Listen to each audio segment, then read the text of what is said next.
यह कथा एक वैष्णव भक्त की है जो लड्डू गोपाल जी की सेवा करता था।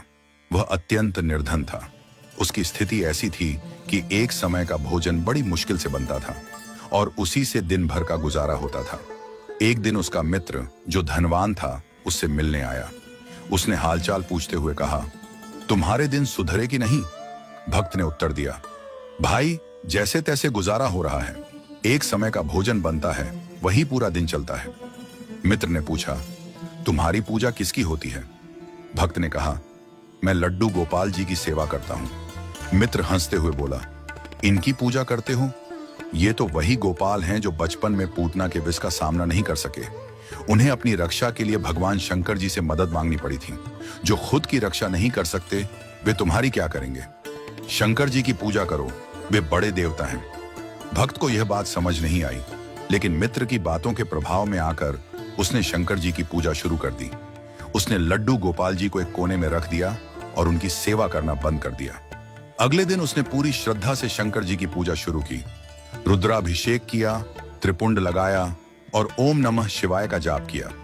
पूजा के दौरान उसने धूप जलाई, लेकिन जिस कोने में लड्डू गोपाल बैठे थे उसी कोने में उस धूप का धुआं बहकर जा रहा था।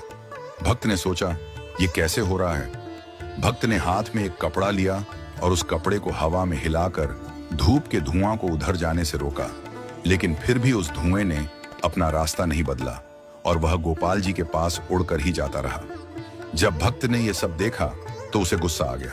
उसने गोपाल जी को देखकर कहा, इतने वर्षों से सेवा कर रहा था तब तो मेरी नहीं सुनी, आज दूसरे किसी को ले आया तो चिढ़ के मारे धूप बत्ती भी उसी की सूंघ रहे हो।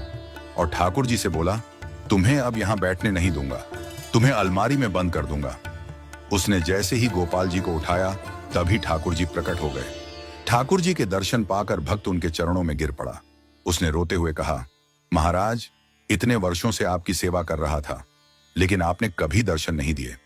आज शंकर जी की पूजा शुरू करते ही दर्शन क्यों दिए?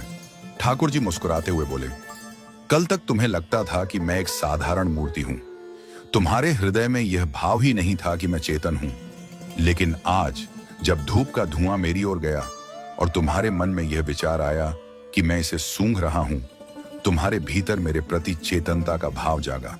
आज तुमको ये लगा कि मैं भी चिढ़ सकता हूं, मैं भी सूंघ सकता हूं। यही कारण है कि मैं प्रकट हो गया। ठाकुर जी ने आगे कहा, मूर्ति में मैं नहीं हूं, मैं भक्त के भाव में हूं। जब तुम्हारे मन में मेरी चेतना का विश्वास आया तब मैं प्रकट हुआ। यह कथा हमें सिखाती है कि भगवान की मूर्ति केवल पत्थर या धातु नहीं है, वे चेतन हैं और भक्त के भाव में बसते हैं। हमारे घर में ठाकुर जी विराजमान हैं, लेकिन कई बार हम उनकी चेतनता का सम्मान नहीं करते। हमें हमेशा इस भाव में रहना चाहिए कि भगवान सजीव हैं और हमारी हर भावना को समझते हैं।